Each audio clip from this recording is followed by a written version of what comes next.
Sa bawat araw na may nangangailangan, may pamilyang handang laging lumaban. Si Kuya Val Santos matubang ang ama. Mga kalingap, welcome back to my YouTube channel. Magandang araw po sa lahat. Sa Amanda ko kayo ng mundo, naroroon ngayon. At ito nga guys, no, palibagong reaction tayo ngayon araw na ito. At syempre bago natin simulan po ang ating reaction, magsha-shoutout muna tayo sa ating founder, Kuya Val Santos Matubang, Ate Edna Vlogs, Kalingap Rab, at sa lahat po ng mga nasa landing pad, mga ambassador, deputy, mga Kalingap Scouters, miga love shoutout po sa inyong lahat.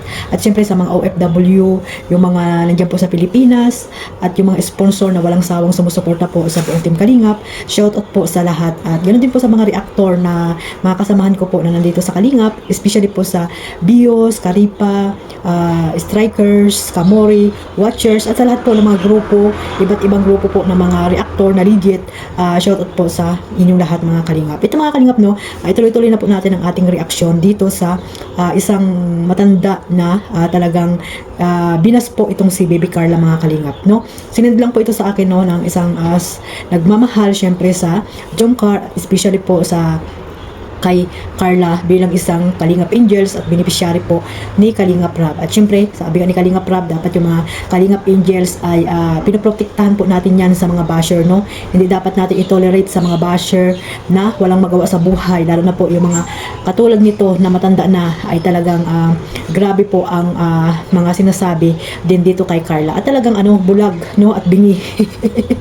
Dahil sa kutis pa lang daw ay walang binatbat itong si Baby Carla. Samantalang sabi nga ni Kalingap Rab, no, grabe ang kutis ngayon ni Carla, di ba?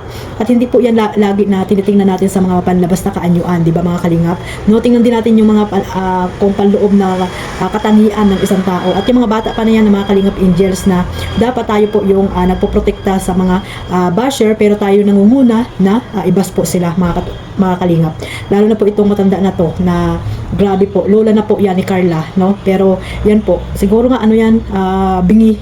Kasi nga yung mga papuri ni Kalingap Rab kay Baby Carla ay hindi niya po napapanood or na papakinggan mga Kalingap. Kaya ganyan po ang sinasabi niya.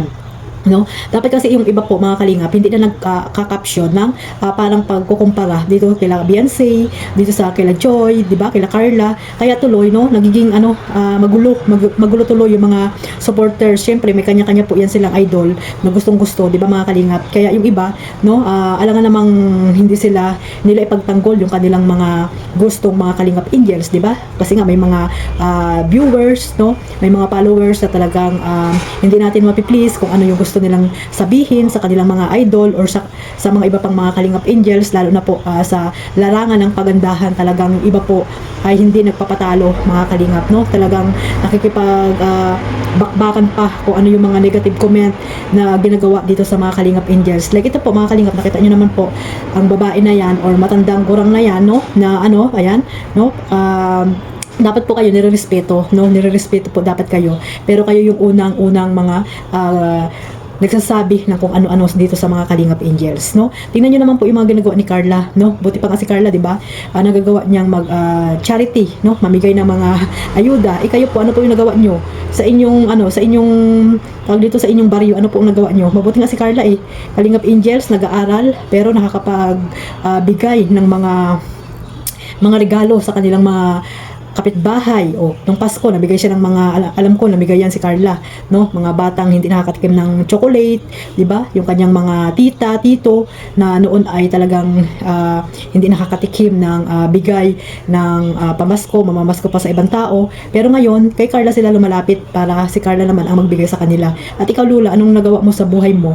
Yan, mamintas ka ng mga Kalingap Angels. Alam ko hindi lang si Carla ang sinasabihan mo niyan, no, mga Kalingap, dahil ganyan na yung ganyan na yung ugali nitong ni Lola mangbas ng mga Kalingap Angels, di ba? So sana po ingatan po natin yung mga pinagsasabi natin diyan, no? Dahil mga Kalingap Angels po ang mga pinagsasabihan natin, hindi niyo naman po kilala yan o nakikita, di ba, in person, no? Pero kayo yung mga grabe po yung mga pinagsasabi niyo po dito kay Baby Carla. Hindi lang po itong babae na to ang mga nagsasabi ng kung ano-ano dito kay Carla, itong Lola na to, no? Pati nga sila Krista, di ba? Grabe kong ibas ng mga ng mga lola na. Hindi ko po inalalahat yung mga senior or may mga edad na basher. Hindi ko po yan nilalahat. Yan lang po yung mga talagang grabe po kung makapang-bus dito sa mga Kalingap Angels. Ito Lola, no? Panoorin mo itong ginawa ni Carla dito sa kanyang nanay, sa kanyang tatay, at sa kanyang mga kapatid. Ayan, panoorin mo panoorin natin mga Kalingap, at si Lola, syempre, papanoorin niya yan. At ngayon, gusto niya, di ba? Gusto niya siya, ay sumikat siya eh. Kaya, papanoorin natin itong clip video na ito dito sa nakuha ko pong vlog ni Carla, mga Kalingap. So, ayan, bago natin simulang panoorin, syempre magpapasalamat muna ako sa mga supporters po ng Jomcar na walang sawang sumusuporta po sa aking maliit na YouTube channel. At syempre, abangan nyo po ang photoshoot na ginawa po nila Kalingap Rab. Season 2 na po daw yan, mga Kalingap.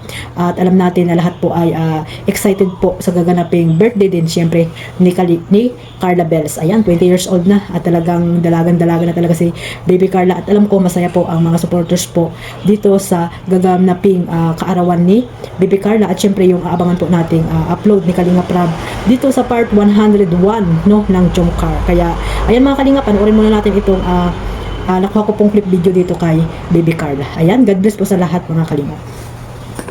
Dito sila mama, sila Amber, dahil bibili po kami ng mga magagamit nila para sa kanilang Christmas party. Then, so wala pa po silang damit, wala pa po silang mga sapatos. Kaya sabi ni mama is bilhan daw po. So yun po, samahan niyo po kami. Then, kakain na din po sa labas kasi minsan lang din po sila makapunta dito. So yun po, tara po. Ayun, ang tatlong chikiting na kasama natin po. Saan tayo mapunta? SM! Excited na ikaw? Yan. Opo. For the first time po, nagsama. Pinsan ni Amber. Yan. Opo. Buti pinayagan ikaw. Di mo namimiss si lola mo? Mama mo? Ha? Hindi man? Naiya siya. Si Amber, si Kuya. Hello po! So yan, let's go po. Nasa labas na sila mama. Tara! Let's go. Let's go! Mga Kalingap! Yan, makain na muna po kami. Then, masaan tayo pagkatapos natin magkain, Bibi? SM! Malaro po kami nila Kuya Aaron! Ako natin sa may meetings. Kuya. Sa may Ito tawag! sa una. Ano sa may muna? Tapos na kapit. Kuya PJ.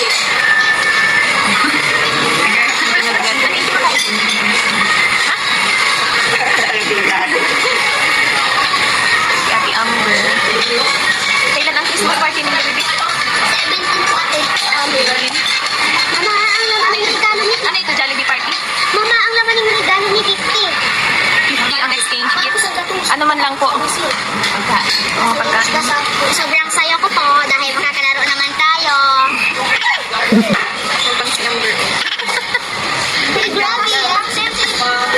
Ito guys, oh. Ito guys, oh.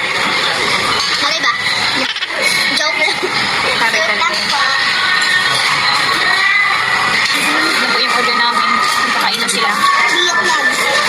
May baby na nagkakain. Pansit. Ako din. Ako din ang gusto ko rice. Lagi ka sa plato. Yan. Ito na daw po kay Amber. Try natin mamaya. Hello! Kuya PJ. Kuya PJ, yan